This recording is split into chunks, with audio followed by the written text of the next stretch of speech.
Good morning dear student, मयूर school के इस YouTube channel पर आपका हार्दिक स्वागत है। अपन जो लास्ट 11th इंग्लिश मीडियम में जो सब्जेक्ट जूलॉजी का chapter number 8 the cell unit of life study कर रहे थे, उसका पार्ट 4 अपन ने पिछले वीडियो तक कंप्लीट कर लिया था। आज जो है इसका पार्ट 5 है। बेसिकली अपन पढ़ क्या रहे हैं, प्रोकैरियोटिक सेल पढ़ रहे थे। प्रोकैरियोटिक सेल में अपन ने देखा कि प्रोकैरियोटिक सेल में बेसिक उसके बेसिक फीचर्स क्या होते हैं, उसके बाद उसके अंदर कौन कौन सी स्ट्रक्चर्स प्रेजेंट होती है, क्या उसका सेल एनवलप होता है, उसको अपन ने डिस्कस किया था। आज जो है अगला जो प्रोकैरियोटिक सेल में जो स्ट्रक्चर होती है that is ribosome and inclusion bodies. NCERT के अंदर बिल्कुल अपन को एक टॉपिक दे रखा है, उसके अकॉर्डिंग अपन चल रहे हैं। डियर स्टूडेंट, राइबोसोम बेसिकली है क्या?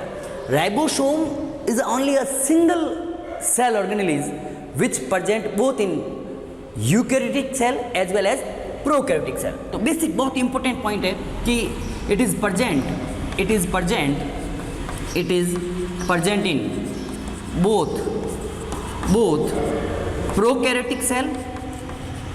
both prokaryotic cell and eukaryotic cell। One of the most important point about ribosome is that it is present in both prokaryotic cell and eukaryotic cell. और अपन ने अपने class में discuss किया भी था, लास्ट प्रीवियस जो क्लासेस थी, कि प्रोकैरियोटिक सेल क्या होती है कि a cell in which there is absence of well defined nucleus, और we can say that if the nuclear membrane is absent the cell is said to be a prokaryotic cell, and if the nuclear membrane is present the cell is said to be a eukaryotic cell. Okay, ribosome is what? Ribosome is the cell organism which is present in both prokaryotic cell as well as eukaryotic cell। Ribosome is the site for protein synthesis। It is the site for protein synthesis। Protein synthesis की यह site है, मतलब protein का जो formation होता है it take place on the ribosome. So we can also call it protein factory. Protein factory भी अपन इसको कहते हैं। वापस ध्यान से देखना कि ribosome is what? Ribosome is the single cell organism which is present in both prokaryotic cell as well as eukaryotic cell, and on the ribosome protein synthesis take place, so it is also called as protein factory। One of the important data, protein factory is which cell organism is called as protein factory? Ribosome is called as protein factory।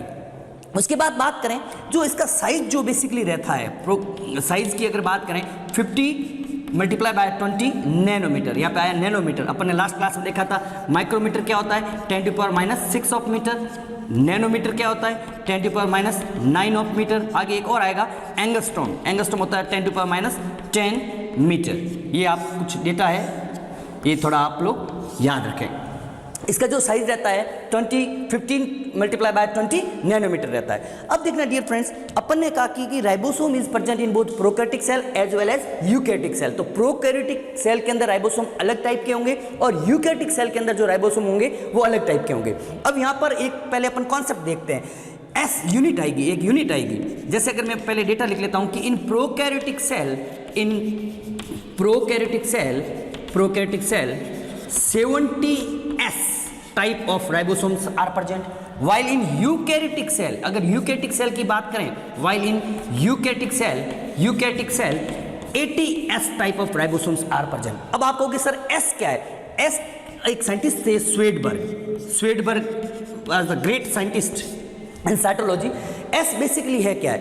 आप लोगों ने centrifugation word देखा होगा, सुना होगा। Centrifugation नहीं सुना तो अपन समझ लेते हैं। सेंट्रीफ्यूगेशन जैसे अपने घर के अंदर जो मिक्सर ग्राइंडर होता है वो क्या करता है? रोटेट करता है। तो सेंट्रीफ्यूगेशन का कॉन्सेप्ट भी यही है कि इसके अंदर अगर अपन किसी में एक मशीन होती है जिसके अंदर ट्यूब्स डाली जाती है, उस ट्यूब के अंदर कोई मटेरियल डालते हैं और उसको रोटेट करवाते हैं। रोटेशन पर मिनट, रोटेशन आरपीएम कई सारे हो सकते हैं, 10,000 RPM, 20,000 RPM, 10 RPM, 20 RPM and so on, rotation पर मिनट। तो स्वेडबर्ग साइंटिस्ट ने क्या किया, जब उन्होंने प्रोकैरियोटिक सेल को सेंट्रीफ्यूगेशन किया तो उन्होंने अपने हिसाब से यूनिट बनाई। तो जो उनको 70S मतलब 70S उन्होंने यूनिट स्वेडबर्ग यूनिट बना दी। तो 70S पे जो राइबोसोम मिलते हैं दे आर प्रोकैरियोटिक राइबोसोम, और जो 80 पे मिलते हैं वो क्या होते हैं 80S राइबोसोम। अब जो भी राइबोसोम है उसकी दो सब यूनिट होती है, दो सब यूनिट होती है, एक होती है स्मॉल सब यूनिट, एक होती है small sub unit, small sub unit, और एक होती है लार्ज सब यूनिट। मैंने क्या कहा, राइबोसोम में दो यूनिट होती है, एक होती है स्मॉल सब यूनिट और एक होती है लार्ज सब यूनिट।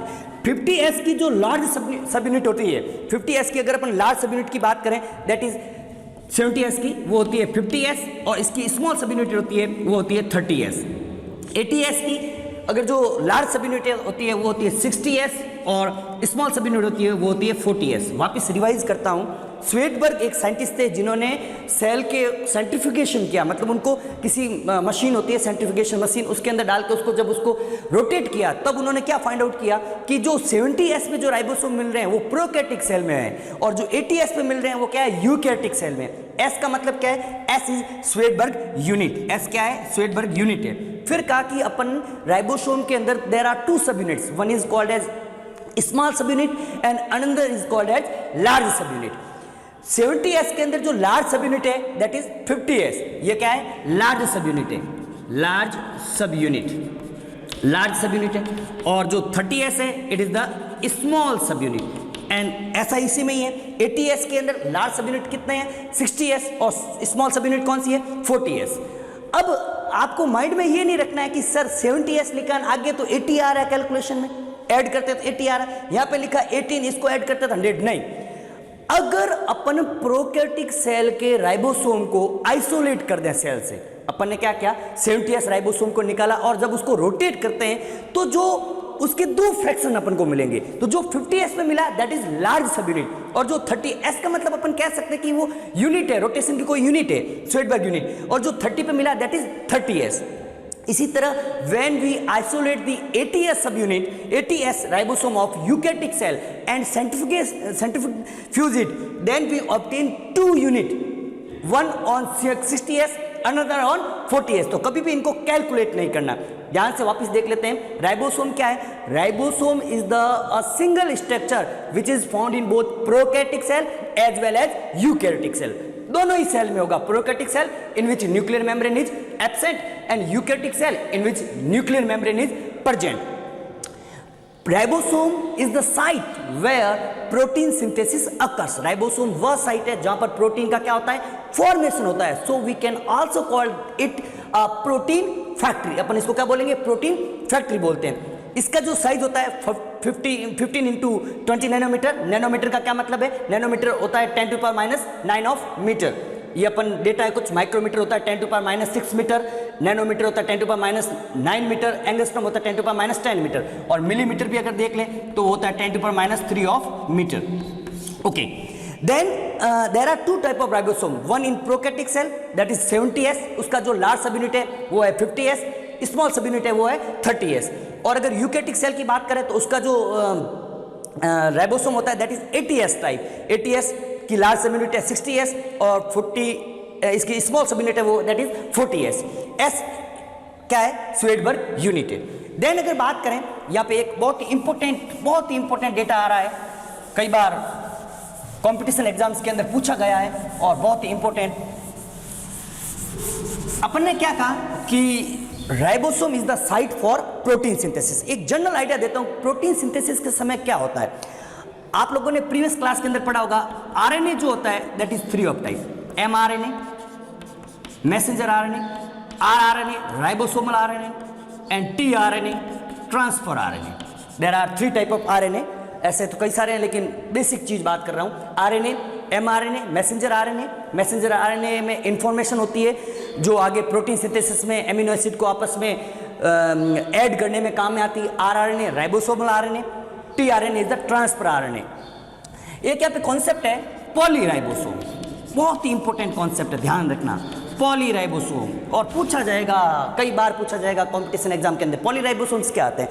सपोज मैं कह रहा हूं it is mRNA, suppose it is mRNA, अगर किसी सिंगल mRNA से, और ये है राइबोसोम, ये है राइबोसोम, ये स्मॉल सब यूनिट और ये लार्ज सब यूनिट, ये स्मॉल सब यूनिट, ये large sub unit, small large, small sub unit that is large sub unit, small sub unit that is large sub unit, small sub unit that is large sub unit. अगर single mRNA की string से, एक single mRNA की chain से there are more than one ribosomes are attached, कई सारे ribosome अगर single mRNA से अटैच हो जाते हैं, the structure is called as polyribosome. ये स्ट्रक्चर क्या है? पॉलीराइबोसोम। ये है आपके एमआरएनए, ये है एमआरएनए और these all are the ribosome. इनको अपन क्या बोलेंगे?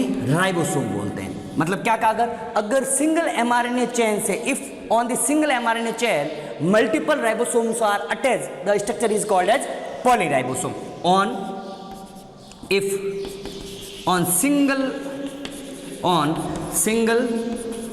mRNA chain multiple ribosomes are attached, the structure is called as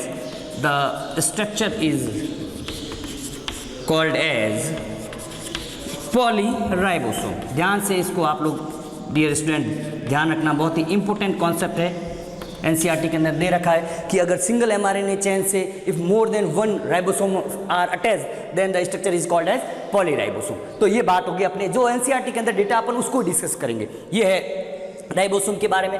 फिर बात करते हैं इंक्लूजन बॉडीज। अब इंक्लूजन बॉडीज क्या है? देखना डियर स्टूडेंट कि जो भी प्रोकैरियोटिक सेल है, प्रोकैरियोटिक सेल में जो भी उसका साइटोप्लाज्म में कुछ और भी पार्टिकल्स आर प्रेजेंट, हालांकि उनके ऊपर किसी तरह की कोई मेम्ब्रेन नहीं होती है, बट ये साइटोप्लाज्म के अंदर फ्रीली अवेलेबल रहते हैं। बट इंक्लूजन बॉडी क्या है कि प्रोकैरियोटिक सेल के साइटोप्लाज्म के अंदर कुछ particles are present, some particles are present in prokaryotic cell, cytoplasm of prokaryotic cells which are not membrane bound but they are present freely in the prokaryotic cell। कौन कौन से होते हैं? जैसे अगर बात करें phosphate granules, phosphate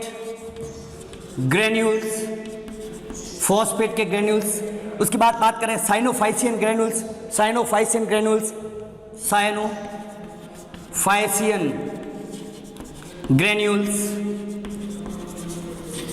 glycogen granules, और अगर बात करें गैस वैक्यूल्स होती है, गैस वैक्यूल्स, और ये गैस वैक्यूल्स किस में प्रेजेंट होती है? They are present in blue green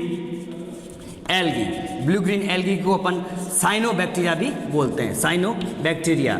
these are some inclusion bodies which are present in prokaryotic cell. वापस देख लेते हैं इंक्लूजन बॉडीज क्या होती है कि in prokaryotic cytoplasm of prokaryotic cells some particles are present. उसका जो साइटोप्लाज्म है होता है उसके अंदर कुछ पार्टिकल्स प्रेजेंट होते हैं which are not membrane bound, they are freely present in the cytoplasm of prokaryotic cell. कौन कौन से होते हैं?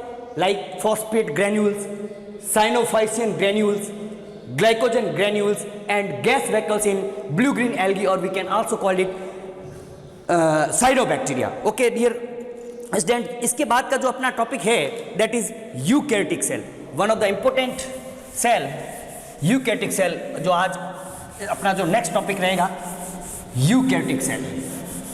यूकैरियोटिक सेल क्या है उसका अपन बेसिक आज अपन आइडिया ले लेते हैं। टॉपिक का नाम है यूकैरियोटिक सेल। प्रोकैरियोटिक सेल जो अपने सिलेबस में था वो कंप्लीट है, यूकैरियोटिक सेल।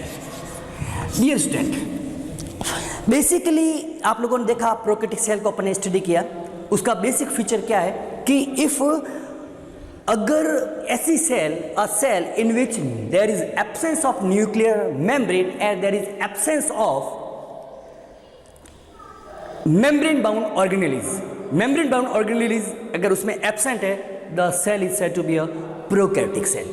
यूकैरियोटिक सेल का क्या मतलब है? अ सेल, ऐसी cell in which well defined nucleus, मतलब the nucleus which is bounded by nuclear membrane, a nucleus which is bounded by nuclear membrane, and there is a presence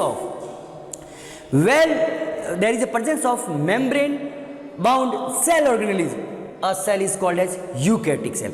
अगर अपन eukaryotic cell की बात करें dear friend, मैं एक chart बना रहा हूं। यूकैरियोटिक सेल में basically there is some things are there, अपन इसको चार्ट से समझेंगे। First is cell wall. First क्या होता है? Cell wall. हालांकि यूकैरियोटिक सेल कौन कौन सी होती है? एक तो होते हैं protist, protist unicellular eukaryotic organism, एक होते हैं प्लांट सेल, एक होते हैं एनिमल सेल, और एक होती है fungal cell. These all are eukaryotic cell. Protist होते हैं, प्लांट सेल होती है, एनिमल सेल होती है, फंगल सेल होती है। अब यूकैरियोटिक सेल अपन एक जनरल आइडिया दे रहे हैं। यूकैरियोटिक सेल में क्या होता है? सेल वॉल होता है। सेल वॉल प्लांट सेल के अंदर होता है, फंगल सेल के अंदर होता है, एनिमल सेल के अंदर there is absence of cell wall. Cell wall की बात करें वैक्यूल्स की, वैक्यूल्स की, ये भी प्लांट सेल्स के अंदर होता है। वैक्यूल्स के बाद बात करें प्रोटोप्लास्ट, नॉट प्रोटोप्लाज्म, प्रोटोप्लास्ट की बात करें, टी है, ध्यान से देखना आप, टी है, एक बिल्कुल बेसिक चार्ट पर समझा रहा हूं आज मैं। इसके बाद अगर अपन बात करें सेल वॉल, प्रोटोप्लास्ट के बेसिकली दो पार्ट होते हैं। प्रोटोप्लास्ट के कितने पार्ट होते हैं? दो पार्ट होते हैं। एक तो होती है सेल मेम्ब्रेन, एक होती है सेल मेम्ब्रेन, और दूसरी होती है प्रोटोप्लाज्म। दूसरा क्या होता है? प्रोटोप्लाज्म। देख लेना डियर स्टूडेंट, यहाँ पे कुछ बेसिक टर्म्स आएगी जिनमें डिफरेंस होता है। Protoplast is what? Cell membrane और प्रोटोप्लाज्म को कनेक्टिवली कंबाइंडली क्या बोलते हैं? अपन प्रोटोप्लास्ट बोलते हैं। और प्रोटोप्लास्ट के दो पार्ट है, सेल मेम्ब्रेन और प्रोटोप्लाज्म। अगर प्रोटोप्लाज्म की बात करें तो प्रोटोप्लाज्म में भी आगे चलकर दो पार्ट हो जाएंगे। कौन कौन से देखते हैं? एक तो होता है साइटोप्लाज्म, और एक होता है न्यूक्लियस। एक क्या होता है? न्यूक्लियस। साइटोप्लाज्म को भी अपन आगे चलकर तीन भागों में बांट देंगे। हाइलोप्लाज्म,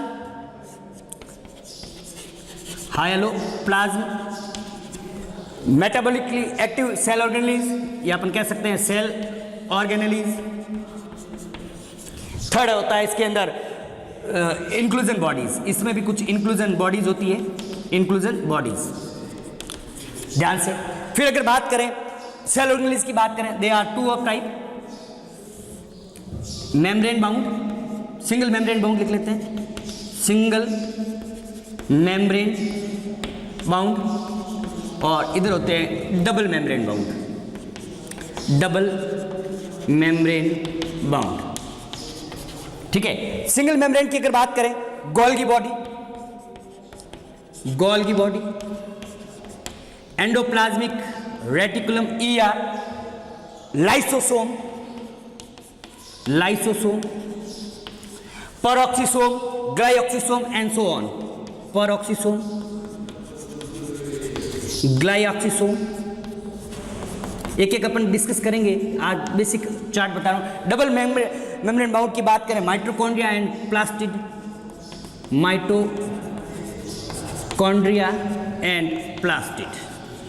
ध्यान से वापस रिवाइज करता हूं। Today we study the second topic eukaryotic cell, a cell in which well defined nucleus is present, in which membrane bound cell organelles are present, a cell is called as eukaryotic cell. Basically eukaryotic cell में कौन कौन किस किस organisms में होती है? Protista के अंदर होते हैं, प्लांट सेल में होती है, एनिमल सेल में होती है, और फंगल सेल के अंदर होती है। बेसिकली यूकैरियोटिक सेल के थ्री पार्ट्स होते हैं, cell wall, vacuoles and protoplast. Cell wall is present in plant cell as well as fungal cell, absent in animal cell. Vacuoles is present in plant cell, and जो third portion होता है eukaryotic cell का, that is protoplast. Protoplast के basically there are two part, one is cell membrane and another is protoplasm. Cell membrane अपन discuss करेंगे। Protoplasm क्या है? Protoplasm के दो पार्ट होते हैं, one is cytoplasm and another is nucleus. Cytoplasm को तीन पार्ट में अपन ने डिवाइड किया हुआ है, hyaloplasm, cell organelles and inclusion bodies. Cell organelles there are two type, one is single membrane bound and another are double membrane bound. Single membrane bound की बात करें, गोल्जी बॉडीज, या we can also call it Golgi complex, endoplasmic reticulum, lysosome, peroxisome, glyoxysomes and spherosomes, microbodies and so on. And double membrane bound there are two, one is mitochondria and another is plastid. तो dear friends, ये आराम से अपन इसको देखेंगे।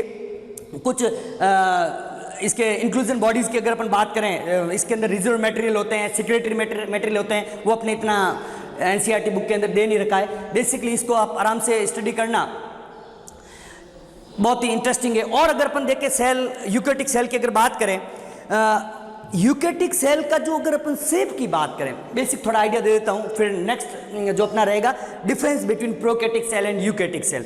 अगर eukaryotic cell की अगर अपन बात करें कि एक्चुअली जो इसकी सेल है, ये सपोज मैं कह रहा हूँ ये सेल है, सेल के अंदर ये न्यूक्लियस हो गया, न्यूक्लियस में पोर होते हैं, वो अपन स्टडी करेंगे आराम से डायग्राम के साथ। यहाँ जितने भी ऑर्गेनेलिज जो है, ऑर्गेनेलिज के सराउंडिंग क्या रहता है, मेम्ब्रेन रहती है, जिसकी वजह से इसका जो साइटोप्लाज्म है ऐसा लगता है कि the cytoplasm of eukaryotic cell is separated in different parts due to the presence of membrane bound cell organelles. क्या कहा मैंने?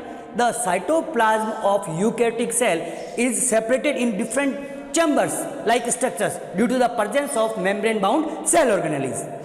ओके, इसके बाद बात करें शेप की बात करें, यूकेटिक शेप का जो शेप रहती है अलग अलग ऑर्गेनिजम्स के अंदर इनकी जो शेप रहती है अलग अलग रहती है। इसके अंदर कुछ मोटिलिटी के लिए स्ट्रक्चर्स पाई जाती है, स्केलेटल सिस्टम्स के लिए कुछ स्केलेटल के लिए कुछ इसका स्ट्रक्चर्स होती है, वो भी अपन डिस्कस करेंगे। तो डियर फ्रेंड्स, जो अपना नेक्स्ट टॉपिक रहेगा अपन टेबल के साथ विद डायग्राम अपन समझेंगे कि the difference between prokaryotic cell and eukaryotic cell. Thank you very much. आराम से इस चैप्टर को अपन स्टडी करेंगे, cytology one of the most important. Thank you very much.